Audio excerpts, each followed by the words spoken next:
Alors ce matin, on va se poser une question qui va être des plus intéressantes. David est parti, il m'a laissé 3 dimanches collés. Alors je me suis dit, pourquoi pas faire une mini-série sur comment être saint au milieu d'une génération postmoderne. Est-ce que ça fait du sens pour vous? Dans les Écritures, on a un verset clé qui dit « Faites tout sans murmure ni contestation, afin d'être irréprochables et purs, des enfants sans défaut au milieu d'une génération perverse et corrompue. » Moi, j'ai mis « postmoderne ». Et c'est comme des flambeaux dans le monde que vous brillez parmi eux en apportant la parole de vie. Vous rappelez-vous du texte où l'évangéliste Jean va dire vous êtes dans ce monde, mais vous n'êtes pas de ce monde. Curieusement, ce texte est utilisé pour décrire l'identité du croyant. Nous ne sommes pas des gens qui appartenons au monde, mais nous appartenons au royaume de Dieu. Mais en même temps, dans ce texte, nous retrouvons aussi toute la stratégie de Dieu. Il y a des raisons pour lesquelles Dieu nous laisse ici-bas sur cette terre. Et depuis la première venue de Jésus-Christ, on s'est passé l'Évangile pour chaque génération et chaque chrétien de chaque génération avait la même mission, c'est-à-dire d'évangéliser, d'emmener à Christ et à la maturité les gens qui étaient de son temps. Et ça n'a jamais changé. Et pour pouvoir accomplir cette mission, il nous faut saisir la nature de la génération dans laquelle nous trouvons. Croyez-vous que la génération d'aujourd'hui n'est pas la même que mon grand-père?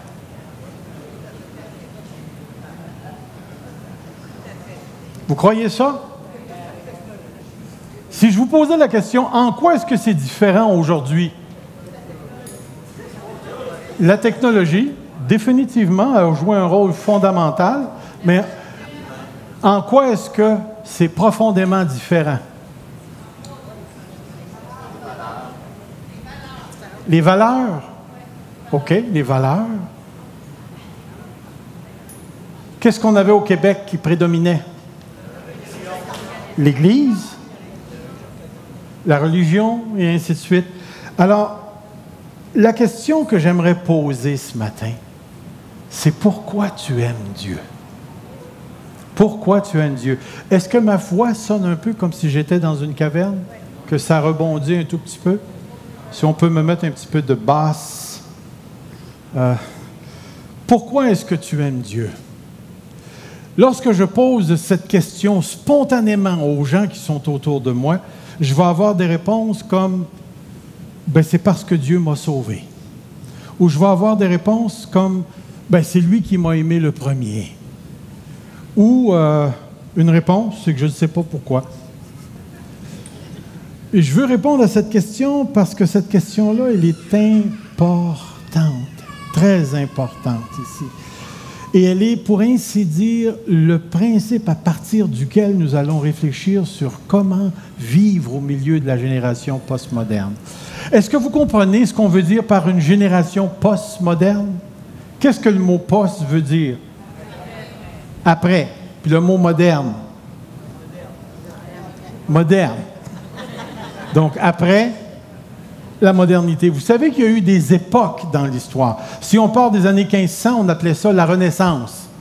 L'homme redécouvrait ses origines. 200 ans plus tard, on arrive dans les années du 1600, on va avoir ce qu'on appelle le siècle des Lumières, où on va découvrir la raison et la raison va devenir la maîtresse de tout le savoir. Et on va même aller jusqu'à s'imaginer que par les règles imposées par la raison, nous allons pouvoir justifier non seulement le savoir, mais nous allons être capables d'unir toute la Terre autour d'un savoir universel qui va faire en sorte que tout le monde va penser de la même manière et va vivre de la même manière. C'était profondément optimiste jusqu'à ce qu'on ait les 2 guerres mondiales. Après ça, on a bien vu que le savoir était loin d'unir les gens. Mais après ce qu'on pourrait appeler le siècle des Lumières, il y a eu dans le siècle des Lumières la naissance de ce qu'on appelle la modernité. Et la modernité, c'était justement animé par la science, la raison, la technologie, dans l'espoir de tout découvrir. Jusque dans, comment est-ce qu'on pourrait dire, les années 1900 et celles qui ont suivi, il a commencé à avoir un changement profond dans la culture qu'on a appelé la postmodernité. Nous, présentement, en tant qu'Église et en tant que culture, nous nageons en pleine postmodernité. Et si je vais énumérer pour vous des caractéristiques de la postmodernité, et je suis à peu près certain que vous allez être capable de vous identifier avec la postmodernité. Qu'est-ce que c'est que la postmodernité? Qu'est-ce que la postmodernité? Première chose, je vais les passer assez rapidement, la fin du règne de la raison. Qu'est-ce qu'on est en train de dire par la fin du règne de la raison? La modernité, la prédominance de la raison et du savoir scientifique. Aujourd'hui, les gens s'en foutent. On ne veut plus réellement réfléchir, on ne veut plus réellement raisonner. Ce qu'on veut, c'est vivre. On veut vivre une expérience. Une autre chose, la postmodernité, c'est la relativité. Tout est relatif. Il n'y a plus de permanence. Une autre chose dans la postmodernité, c'est la méfiance des autorités. Je vous le dis qu'aujourd'hui, on parle du gouvernement bien différemment que mon grand-père en parlait. On parle des autorités religieuses d'une manière bien différente, même qu'on en parlait dans le temps de mon beau-père. Aujourd'hui, les autorités, on s'en méfie parce que les autorités dans la postmodernité, ce sont des organismes qui sont utilisés par les puissants pour me contrôler et moi, je ne veux pas me faire contrôler. Une autre chose, c'est l'hyper-individualisation, c'est-à-dire, moi,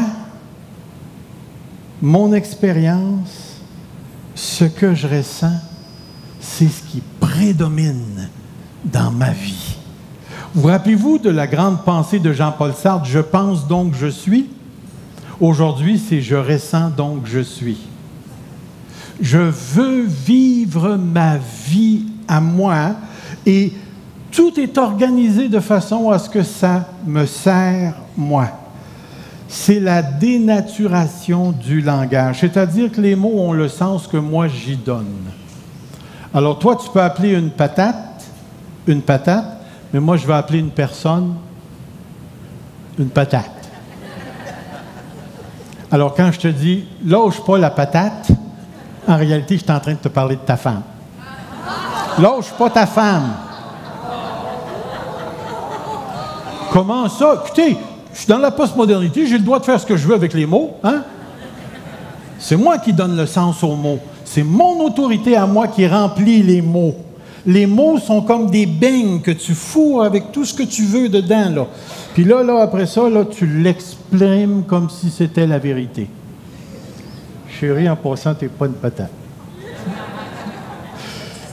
La multiplication des choix, ce qu'on pourrait appeler le smorgasbord.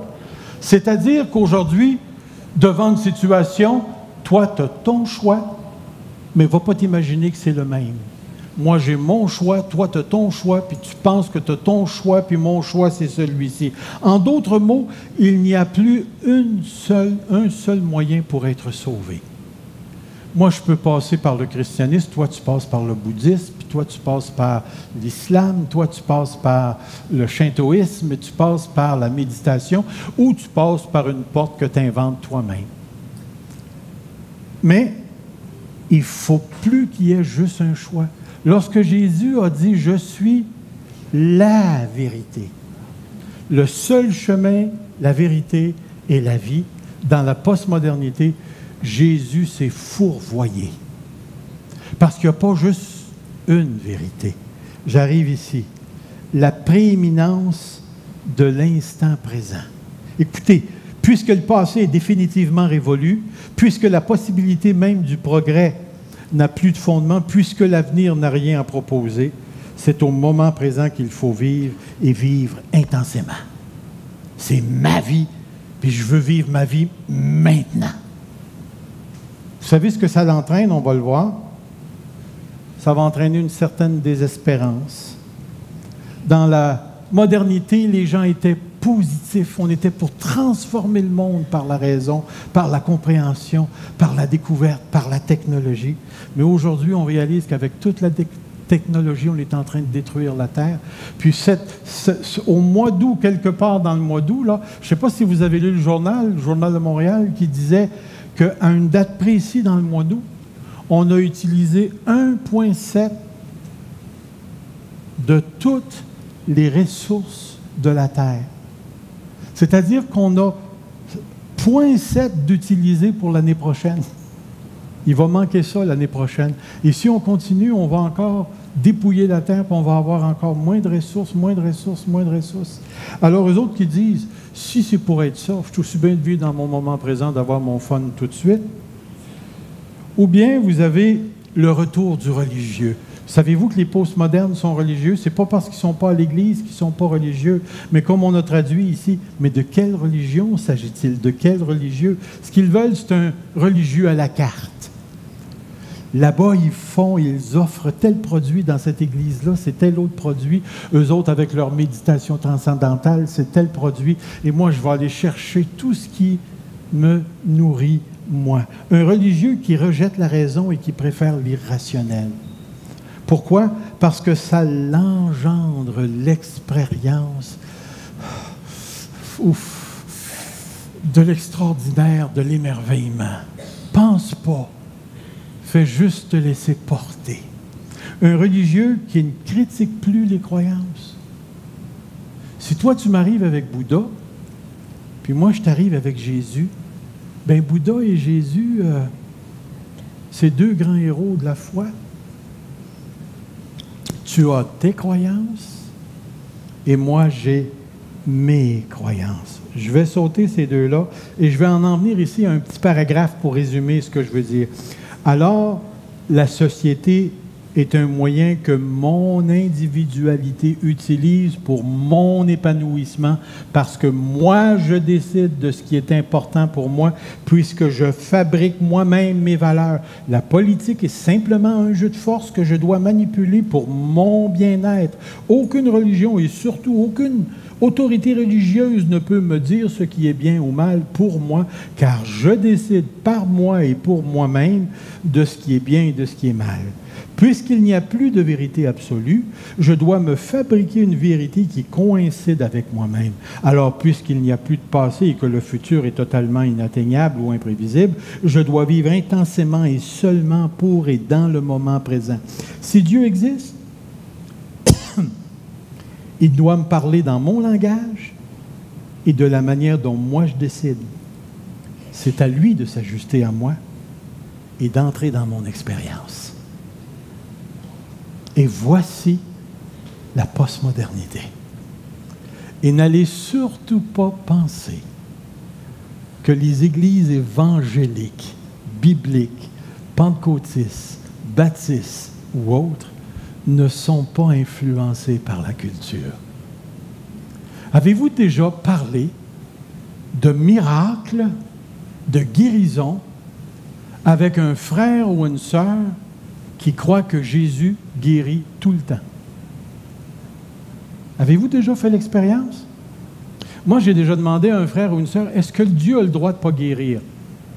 Et la réponse a été non. Alors, je lui ai demandé, alors à ce moment-là, comment est-ce que Dieu est souverain? Ah, il a fait une promesse. J'ai réellement demandé, montre-moi où c'est écrit que Dieu va toujours guérir. Et naturellement, il m'a emmené dans Pierre. Il a pris sur lui nos meurtrissures. Il nous a guéris. Et là, j'ai dit, OK, je vois le texte. Mais dis-moi où est-ce que c'est écrit, parce que là, tu parles d'une action passée, là. Où est-ce que c'est écrit qu'il va nous guérir? C'est sûr, sûr, sûr. C'est pas écrit. Est-ce que Dieu guérit encore aujourd'hui? C'est définitif que Dieu guérit. J'arrête pas de prier pour que Dieu guérisse mon épouse. Je crois à la guérison. Mais je crois aussi que Dieu peut dire non. Je vais venir te chercher, je vais t'emmener à la place que j'ai préparée pour toi. Mais ma position, elle est trop comment je dirais ça? Manque de foi. Manque de foi. Ou, laissez-moi vous mettre dans une autre situation. Avez-vous déjà rencontré un chrétien marié qui tombe en amour avec un autre ou une autre? Et là, le pasteur arrive, l'autorité spirituelle. N'oubliez pas, dans la postmodernité, là, les autorités, on s'en méfie. Et là, tu viens lui dire que, écoute, mon gars, dans la Bible, c'est marié, t'es marié, c'est marqué de rester fidèle. Tu me juges! Oui, c'est vrai. Je te juge. C'est ce que la parole dit. Tu n'as pas le droit de me juger. Veux-tu bien me dire où c'est écrit? Et naturellement, il va t'emmener dans Matthieu 5. Que celui qui juge prenne garde à la poutre qui est dans son œil. Alors, je me suis regardé dans le miroir et il n'y avait pas de poutre. Tout ce qu'il y avait, c'était la parole de Dieu. Puis j'ai dit au gars, j'ai dit, écoute, j'ai dit, j'en ai pas de poutre. Fais rien, tu n'as pas le droit de me juger. Voyons donc, qui a pas... Est-ce que les chrétiens ont le droit de juger? La réponse, c'est oui. Un jour, je vous le montrerai dans les Écritures si vous n'êtes pas certain. On est réellement appelé à juger, de manière à conserver la pureté de l'Église. Je rencontre un jeune. Le jeune me dit, écoute, moi j'ai une sexualité, c'est fort, c'est à l'intérieur de moi, je l'exprime. Et mon ami, qu'est-ce que tu fais du mariage? Écoute-toi là. Parce qu'il parle à l'autorité, là. Écoute-toi là. Moi, je vis ma vie, j'en ai juste une, puis je veux réellement être heureux. Alors, viens pas m'imposer tes affaires là, de Bible, puis de Dieu, puis... All right. Tu parles avec une église dont le pasteur est dans l'adultère, et il n'y a pas un fichu de chrétien qui se lève pour le confronter. Tout le monde se ferme les yeux. Écoutez, c'est dans la Bible. C'est dans la Bible, 1 Corinthiens 5. L'apôtre Paul reproche à l'Église, puis il leur dit, il y a quelqu'un qui s'est rendu au point que quelqu'un commet l'inceste, il y a la femme de son père. Et vous ne faites rien. Dans la postmodernité, tu ne dis pas à l'autorité, tu te protèges toi. Ce n'est pas ma job d'aller dire. Voyez-vous, qu'on le veuille pas, jusqu'à un certain point, on vit cette hyper-individualisation. Vous vous rappelez, à un moment donné, on avait dit que le « nous » disparaît de plus en plus, puis c'est le « moi » qui prédomine. Regardez dans nos chants qu'on chante le dimanche matin, combien le « moi », mon expérience, ma condition, ça prédomine dans les chants. Vous allez rester surpris. Vous allez rester surpris. C'est dans cette culture-là que Dieu nous appelle, nous les enfants de Dieu, à vivre pour lui et à briller comme des flambeaux qui apportent la vérité absolue. La personne de Dieu, son salut en Jésus-Christ. Son salut en Jésus-Christ. Et même si le monde changerait encore pour le pire et que Dieu laissait encore des membres de son Église ici, nous serions appelés à briller comme des flambeaux au milieu de la corruption. Ça ne changera pas jusqu'à ce que Jésus revienne. On a eu notre frère qui est parti en Indonésie là, aller faire un rapport sur la prostitution. Frères et sœurs, quand il va nous parler, on va avoir des témoignages clairs de combien tout ça c'est présent encore. Ça fait des millénaires que c'est ici. Frères et sœurs, nous sommes appelés à vivre comme des flambeaux au milieu d'une génération qui aujourd'hui s'est insensibilisée à la parole de Dieu en donnant son cœur à un religieux qui ne veut plus rien savoir du christianisme. Rien savoir du christianisme. Alors, on a tout un contrat. Maintenant, ma question, c'est celle-ci. Comment on vit dans une génération comme celle-là? comment on vit dans une génération comme celle-là. Alors, je pourrais mettre devant vous une liste de choses à faire, comme dirais-je. Je vais probablement le faire dans les prochains dimanches, puis vous aurez juste à cocher si vous l'avez fait. Mais ce matin, je veux établir un principe qui est dans la parole de Dieu, qui est là, et qui, pour moi, c'est une importance. Prendre conscience de ça, c'est se donner la force de vivre pour Dieu. Et c'est pourquoi je reviens à la première question que j'ai posée. Pourquoi est-ce que tu aimes Dieu? Pourquoi est-ce que tu aimes Dieu? Ce que je vais tenter de faire maintenant, si je ne me trompe pas ce matin, vous avez tous des yeux.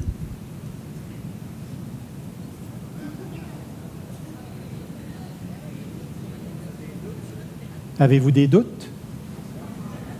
Moi, j'ai encore un problème avec mes yeux. Il me manque un verre à cause d'un problème que j'ai dans mon œil. Mais il reste que quand bien même, j'ai des yeux. Et puis, si je vous demandais la question, mais pourquoi est-ce que vous voyez? Mais vous pourriez me donner des réponses. Bien, c'est parce qu'un matin, je me suis ouvert les yeux. Peut-être que vous pourriez me dire, je ne sais pas. Qu'est-ce qu'on pourrait donner comme raison plate, là? Ah, la lumière est allumée. Ce que je veux voir ici ce matin, si vous aviez la réponse d'un ophtalmologiste, qu'est-ce qu'il vous dirait, lui? Il vous parlerait de ce qui se passe à l'intérieur de l'œil. Il rentrerait jusque dans la rétine, sur la patente dans le fond qui est collée, puis ainsi de suite, puis de la relation de l'œil avec le cerveau, puis comment tout ça s'est connecté ensemble. Puis là, toi, probablement, après avoir écouté ça, tu t'en foutrais complètement, puisque tu vois. Et grâce à tout ce qui est installé dans cette machine-là, tu peux t'asseoir devant des tableaux, tu peux t'asseoir devant la nature, tu peux t'asseoir devant des créations, tu peux t'asseoir devant des performances et vraiment découvrir le merveilleux et réellement jouir de tout ce qui est à la portée de tes yeux. Et ce matin, c'est ça que je veux faire. Je veux entrer dans un endroit tout à fait précis pour répondre à la question « Pourquoi est-ce que tu aimes Dieu? » Et comment est-ce qu'on fait pour aller là? Eh bien, on commence par ça ici. L'apôtre Paul utilise deux mots importants pour lui dans ses lettres. Vous avez le mot « nous ». Nous, on aurait tendance à le traduire « nous » parce qu'on a le pronom « nous », mais le mot « nous » est un nom qui fait référence à l'intelligence, la pensée, la compréhension, l'opinion, l'esprit et l'intention. Le « nous », c'est tout ce qui est ici, là. Et c'est tout ce qui a un rapport avec la réalité, le nous, l'intelligence, la raison. Est-ce que vous avez un nous? Si vous dites non, ben vous n'avez pas d'intelligence, de pensée, de compréhension, d'opinion, d'esprit, d'intention. Un nous. Mais de l'autre côté, l'apôtre Paul utilise le mot cardia, le mot cœur. Et ces deux mots-là, dans un certain sens, dans plusieurs versets, partagent le même champ sémantique, le même champ de sens, et décrivent les mêmes fonctions cognitives, émotionnelles et volitives, volonté, volitive. C'est-à-dire que tout ce que l'intelligence fait, le cœur le fait. C'est intéressant comme pensée. Avez-vous déjà lu dans l'Évangile de Matthieu qui dit « C'est du cœur que la bouche parle ». C'est du cœur. Puis c'est intéressant parce que l'auteur utilise le mot cœur et non pas le mot intelligence, le mot nous. Avez-vous déjà entendu l'autre qui dit c'était quoi l'autre texte qui disait le cœur raisonne, le cœur pense, le cœur ressent, le cœur jouit, et ainsi de suite. Il y a plusieurs versets comme ceux-là ici. C'est pour ça que dans un sens, La raison, l'émotion, la conscience morale, la volonté, la mémoire sont autant attribués au nous, à l'intelligence, qu'au cœur. Et c'est seulement les contextes qui déterminent le sens, l'orientation du mot ici. Alors, vous allez avoir des fois le mot cœur qui va être traduit dans votre version par intelligence, puis des fois, vous allez avoir le mot cœur qui va être traduit autrement parce qu'il va refléter un aspect de la personne humaine ici. Mais l'intelligence et le cœur sont influencés par le péché ou l'esprit. Je vais vous montrer maintenant une série de textes négatifs en ce qui concerne l'intelligence et le cœur. Regardez ce texte. « Puisque tout en connaissant Dieu, ils ne lui ont pas donné la gloire qu'il méritait en tant que Dieu, ils ne lui ont pas montré de reconnaissance. Au contraire, ils se sont égarés dans leur raisonnement et leur cœur sans intelligence. » Le cœur a de l'intelligence. Le cœur sans intelligence, le cardia et le nous ont été plongés dans les ténèbres. Regardez un autre texte.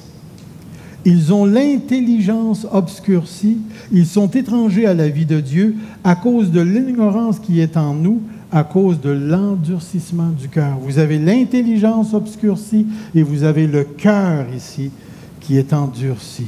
Vous avez cet autre texte qui dit « Si notre évangile est voilé, il est voilé pour ceux qui périssent, pour les incrédules dont le Dieu de ce siècle a aveuglé quoi? L'intelligence. » Puis remarquez pourquoi précisément.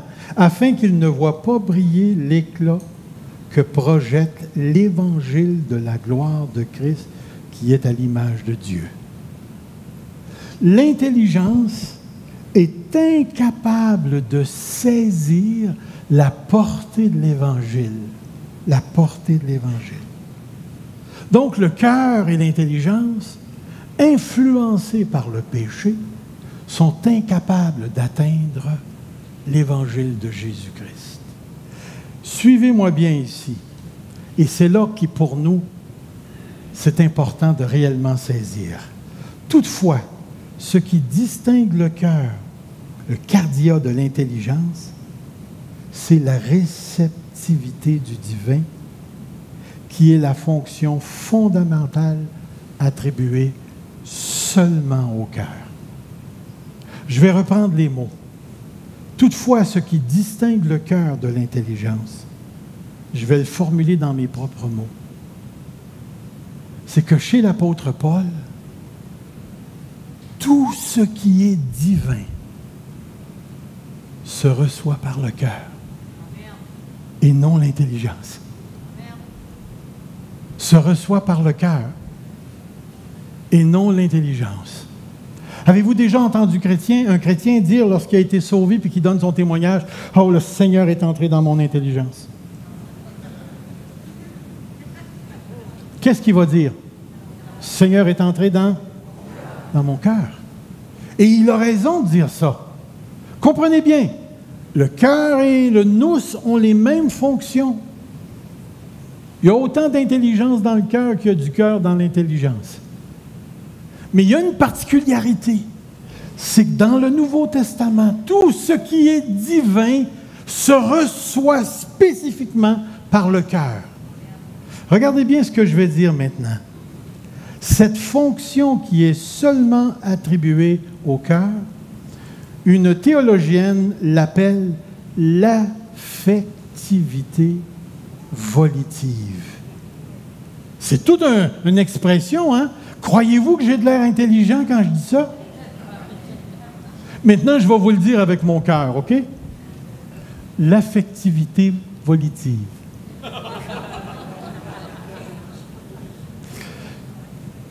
Qu'est-ce que c'est que l'affectivité? Oui, tu as le mot volitive, mais l'affectivité. Quand vous entendez le mot affectif, affection. Mais qu'est-ce que c'est que de l'affection?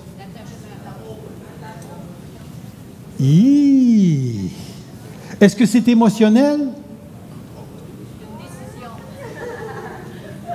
Moi, je vous dirais, ça dépend dans quel domaine que vous êtes.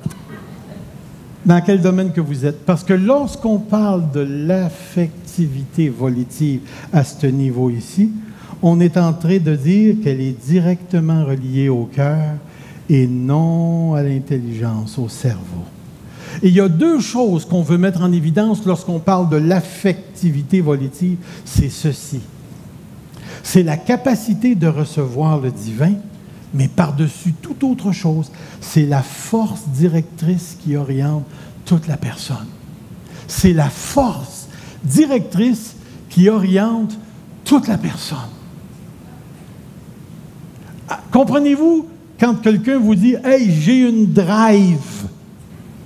Je suis drivé par quelque chose. » Les chips. Je suis pas capable de m'en passer. Je suis drivé.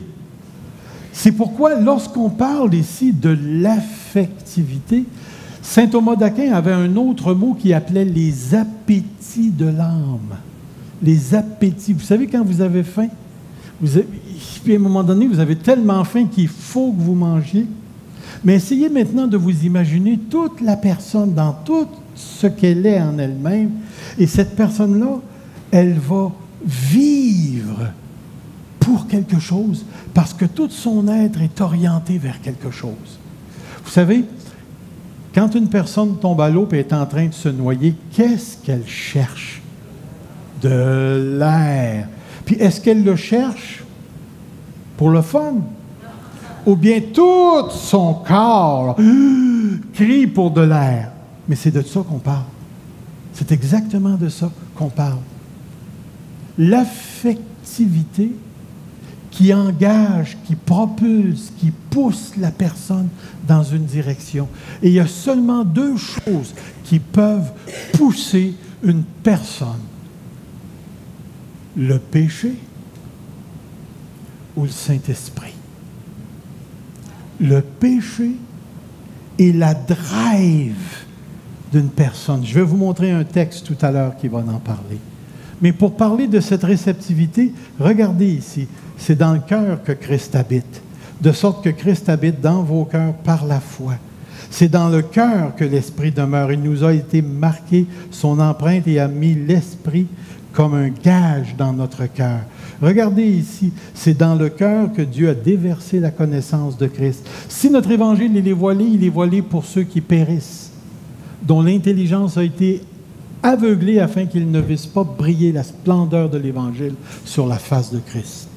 Sur la face de Christ. Mais un petit peu plus bas, il va dire, en effet, le Dieu qui a ordonné que la lumière brille du sein des ténèbres, où est-ce qu'on est ici?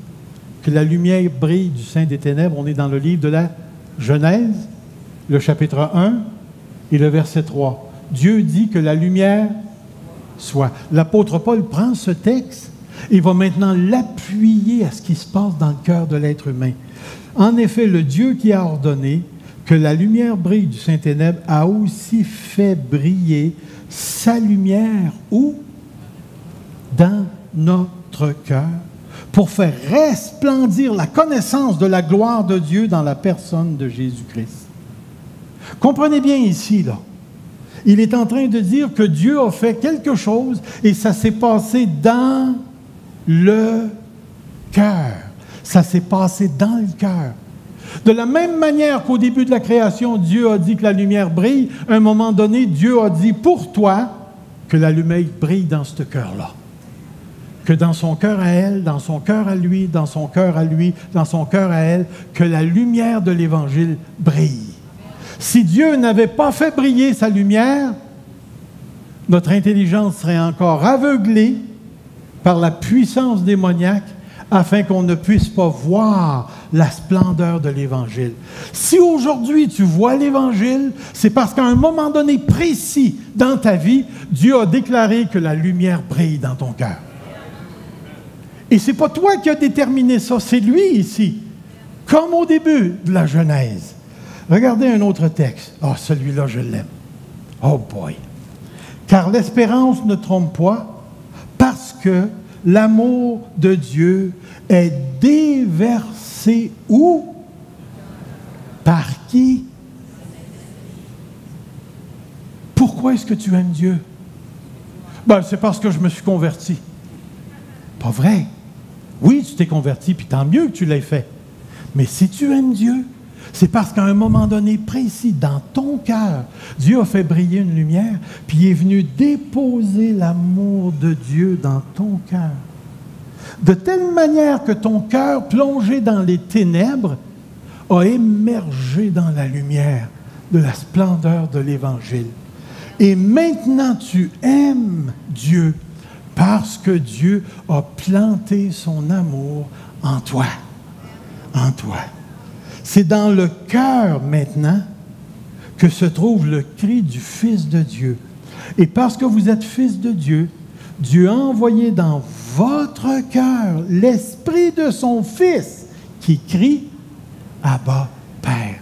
Tu peux appeler Dieu ton Père parce que l'Esprit est entré dans ton cœur et que l'Esprit crie « Père » à travers ton cœur. Voyez-vous, le cœur, c'est le lieu de la réceptivité du divin. Mais c'est encore beaucoup plus. C'est la drive qui maintenant conduit ta vie. Ça conduit ta vie. Savez-vous qui je suis? Je suis un amoureux de Dieu. J'aime Dieu. On va prendre une offrande, s'il vous plaît. L'idée ici, frères et sœurs, là, c'est que tu aimes Dieu. Tu aimes Dieu. Dans un autre... voici. L'affection volitive est le fruit de l'action de Dieu sans la coopération humaine. C'est un acte de pure grâce. Regardez ici, j'ai fait un petit dessin. Et regardez les parenthèses. Les parenthèses sont dans le bleu et dans le rouge. Dans le bleu et dans le rouge. Lorsque le rouge rentre dans le bleu, c'est-à-dire que l'action de Dieu a agi dans le cœur de cette personne-là, ici. Regardez l'autre. Voyons, je vais essayer de la tasser, voir. Dans ce tout petit moment, il y a eu la justification, la régénération, la nouvelle naissance, le transfert du royaume des ténèbres à celui de Dieu. Vous avez été scellés du Saint-Esprit, vous avez reçu le gage, les prémices, le témoignage de l'Esprit, le pardon des péchés, le don de la vérité, la vie éternelle, et vous avez été adoptés dans la famille de Dieu. Tout ça, ça s'est passé dans la petite craque qui est là, là. Ça s'est passé juste là. Et juste là, vous avez commencé à aimer Dieu. Vous avez commencé à aimer Dieu. C'est certain qu'il y a beaucoup plus. Il y a une part humaine quelque part dans tout ça, parce que j'ai accepté Jésus. Mais moi, ce que je veux montrer, c'est que juste avant, il s'est passé quelque chose qui relève de Dieu seulement, parce que la mort ne peut pas se donner la vie. Il faut que la vie vienne d'ailleurs. Et c'est pourquoi, encore une fois, je répète ce texte, Dieu a déversé à un moment précis dans ton cœur son amour. Et maintenant, tu peux dire, j'aime Dieu. J'aime Dieu. Maintenant, le petit gars qui s'appelait Serge Pinard à 19 ans, il est rendu à ce... Et puis...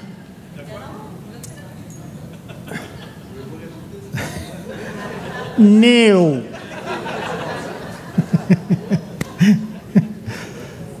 Maintenant, le rouge est partout dans le bleu. Partout dans le bleu. Parce qu'à partir de ce moment-là, la grâce de Dieu est entrée dans ma vie à 19 ans. Et depuis tout ce temps-là, j'aime Dieu. Écoutez, les implications sont profondément sérieuses ici. Est-ce que c'est possible pour un chrétien de pécher? Est-ce qu'un chrétien qui pêche aime quand même Dieu?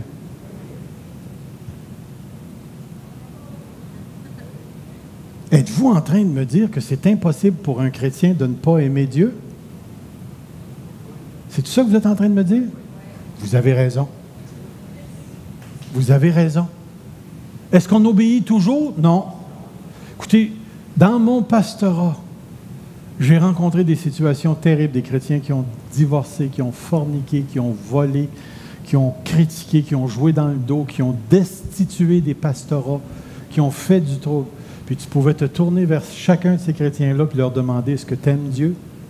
Et la réponse, c'était oui. Mais alors, pourquoi tu pêches? Ben, c'est parce que je suis encore ici. On en a déjà parlé. Est-ce qu'un chrétien peut être dans l'esprit et pécher? La réponse, c'est oui. Si quelqu'un n'a pas l'esprit de Christ, il ne lui appartient pas. Vous qui êtes ici ce matin, là, avez-vous déjà parlé dans le dos de quelqu'un? Levez donc là. Non. puis pourtant, vous êtes chrétien. Vous avez déjà péché? Vous êtes-vous déjà combattu contre la pornographie? Avez-vous déjà désiré ne plus être marié?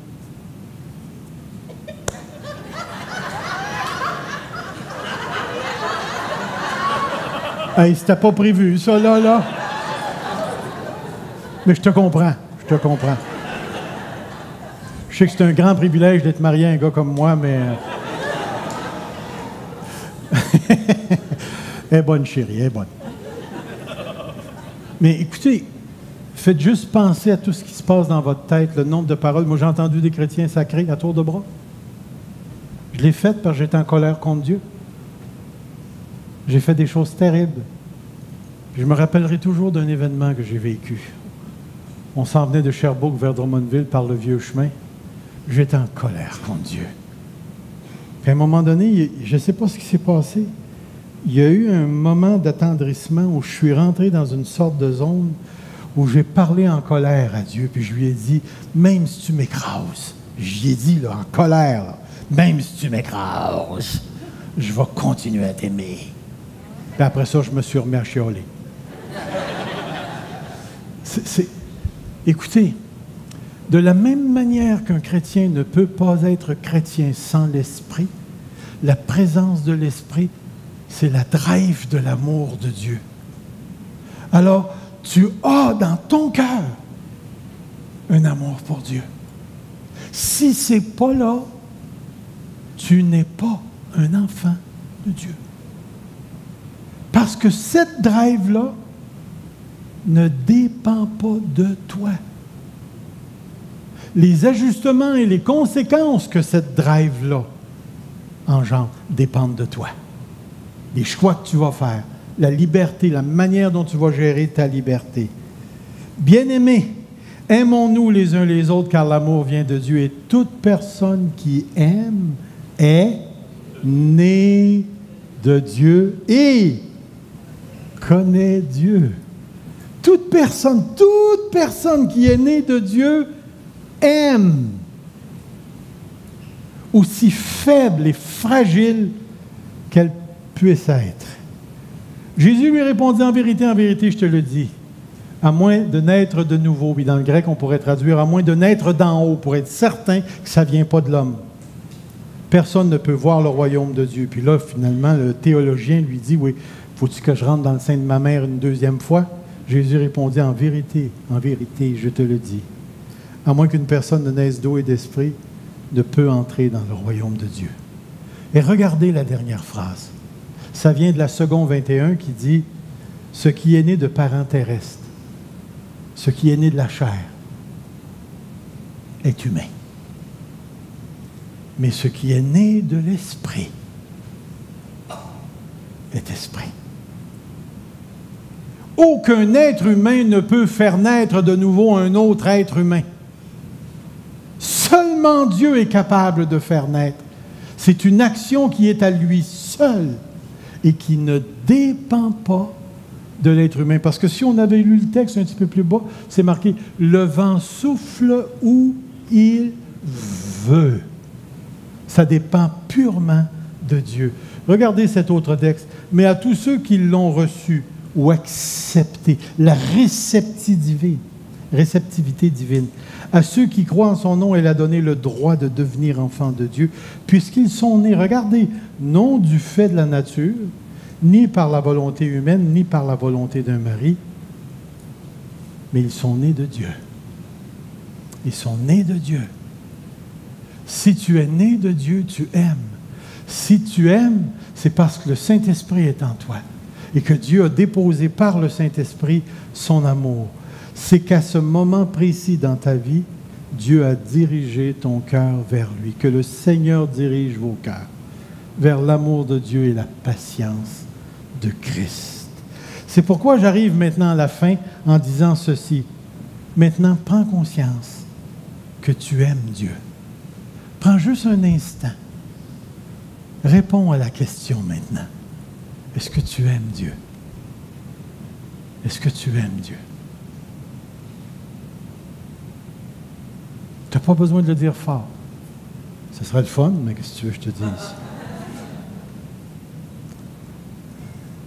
Maintenant, dis-lui que tu l'aimes. Dis-lui que tu l'aimes. Tout en sachant que l'amour que tu as pour lui vient de lui. Nous aimons car il nous a aimés le premier. Guide pratique. Comment vivre dans une société postmoderne? Vous avez déjà entendu la fameuse question « Que ferait Jésus à ma place? » Pour guider certains choix moraux. Ce n'est pas mauvais. Mais il y a cette question ici. Mon amour pour Dieu me permet-il de faire cela? Est-ce que l'amour pour Dieu te permet une sexualité sans mariage? Est-ce que l'amour pour Dieu te permet de travailler en dessous de la table? Est-ce que l'amour pour Dieu te permet de maltraiter ton épouse, ton époux? Est-ce que ton amour pour Dieu te permet de résister aux autorités? Est-ce que ton amour pour Dieu te permet, je ne sais pas moi, n'importe quoi? Ça devient un guide. Si j'aime Dieu, est-ce que je peux faire ça? Écoutez,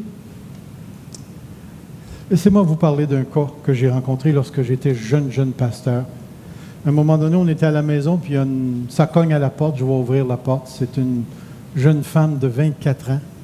Elle a un enfant, puis elle voulait me parler. Son église, son pasteur, l'avait condamnée au célibat parce qu'elle avait quitté son mari incroyant.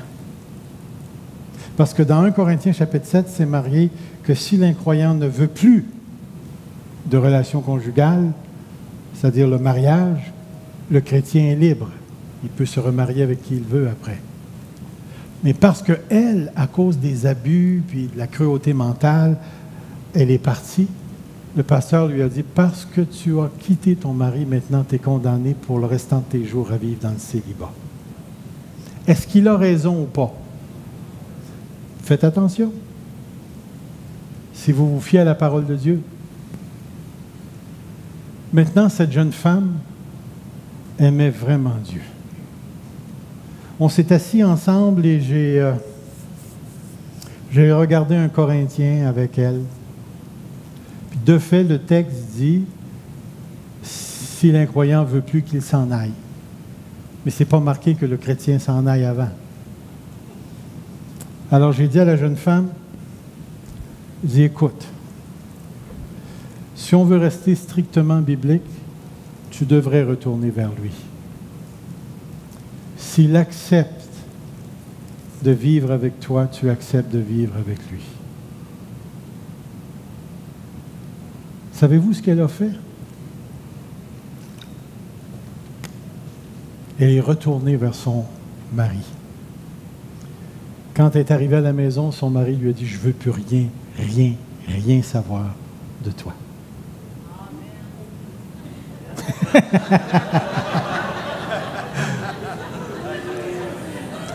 Ça fait rire, mais c'est triste. Mais ma question est celle-ci. Pourquoi est-ce qu'elle est retournée? Parce qu'elle aimait Dieu. Dans un autre cas, une église en dehors de la province, je rencontre un homme. Il s'est converti au Seigneur. Ça fait plusieurs années qu'il est marié. Sa femme, comme on dirait, lui fout l'enfer.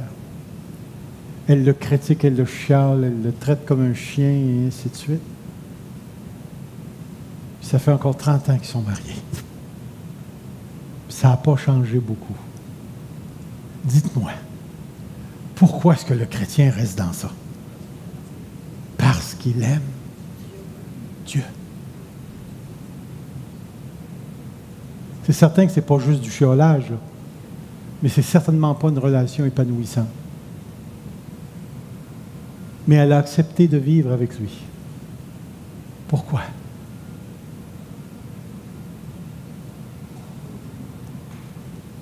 C'est un chrétien qui se fait voler. Il sait parfaitement qui l'a volé. Il pourrait aller voir la personne, récupérer son bien, l'emmener en cour en justice. Pourquoi est-ce qu'il endure son mal? Parce qu'il aime Dieu.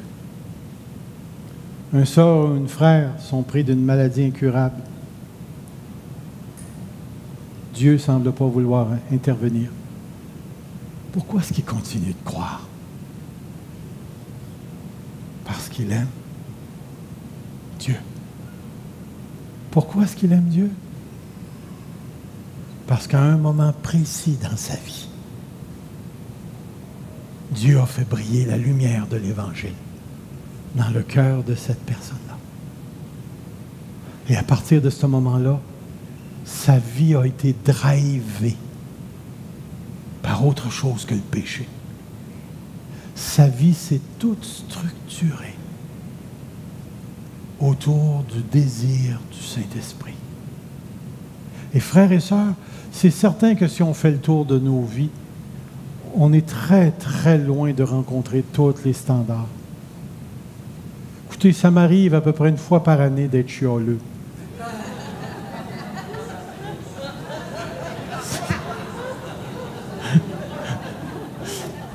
OK, plusieurs fois. Mais vous ne me ferez jamais à croire parce que je chiale, j'aime pas Dieu. Il y a quelque chose en dedans, c'est là, c'est ancré, c'est plus fort que moi. J'aime Dieu. Est-ce que tu es là ce matin? Est-ce que tu peux dire que tu aimes Dieu en dépit de tout, là? Toutes les déceptions, en dépit de toutes les difficultés, de tous les regrets, de tous les péchés? Est-ce que tu peux dire que tu aimes Dieu? Gloire à Dieu si tu peux le dire. Parce que Dieu est entré à un moment précis et il a déclaré sa lumière sur toi. Et maintenant, à cause de cela, il y a quelque chose en dedans de toi qui te drive, cette force directrice. Et moi, ce que je te dis ce matin en terminant, au milieu d'une génération perverse, postmoderne, laisse-toi conduire par cette drive. Laisse-toi conduire par l'amour de Dieu qui est en toi. Apprends à ouvrir ta pensée aux faits. Tu sais que Dieu t'aime, hein? Mais l'autre fait que tu aimes Dieu. Ouvre-toi à cette pensée que tu aimes Dieu. Et tu vas voir les effets que ça va produire dans ta vie. Tu vas voir les situations que tu vas être capable de juger comme ça, tu ne te poseras même pas de questions. Tu vas voir tous les gestes que tu devrais faire que tu ne fais pas maintenant. Et tu vas te surprendre à les faire parce que tu aimes Dieu. Parce que tu aimes Dieu. Parce que tu aimes Dieu. Et ma prière pour moi, c'est que l'Église Fusion prenne conscience qu'elle aime Dieu. Saint Augustin, là, je le phrase dans mes mots, disait « Aime Dieu de tout ton cœur et de toute ton âme, puis fais ce que tu veux. » Puis pour moi, il a entièrement raison. L'amour que j'ai pour Dieu n'est pas contraire à ce que je veux, à ma volonté. L'affection volitive, l'affection, la drive qui affecte ma volonté. Et si tu aimes Dieu de tout ton cœur, de toute ton âme, fais ce que tu veux. Parce que tout ce que tu vas faire va être drivé par l'amour que tu as pour Dieu. Et c'est pourquoi ce matin, je prie que notre amour en tant qu'Église, pas celle que Dieu a pour nous, celle que nous avons pour lui, puisse se répandre à travers toutes nos actions, tout le leadership de l'Église, toutes les actions qu'on va faire. Frères, sœurs, n'oublie pas qu'à cause du Saint-Esprit en toi, tu aimes Dieu. Prions. Merci pour ce temps que nous avons passé ce matin. Merci pour ce qui est à l'intérieur de nous, Seigneur Dieu. Merci, Père, de ce que par l'action du Saint-Esprit, tu as pris mon cœur et tu l'as viré de bord vers toi. Et que maintenant, je ne suis plus dans les ténèbres, mais dans la lumière que tu as fait briller dans mon cœur. Et maintenant, tu diriges mon cœur vers l'amour de Dieu. Père, merci pour mes frères et mes sœurs qui ont vécu la même expérience. Maintenant, ce que je te demande, Seigneur, c'est que cet amour que nous avons pour toi, sachant qu'il vient de toi, Seigneur, nous puissions nous laisser guider par cet amour dans nos décisions morales, dans nos relations, dans tout ce que nous faisons, dans tout ce que nous accomplissons, Seigneur. Que le nom de Jésus-Christ brille et que l'amour que nous avons pour toi nous amène à accomplir ta volonté, celle qui est ordinaire et celle qui est extraordinaire, pour ta gloire. Amen. Et mon Dieu, le Seigneur nous bénisse.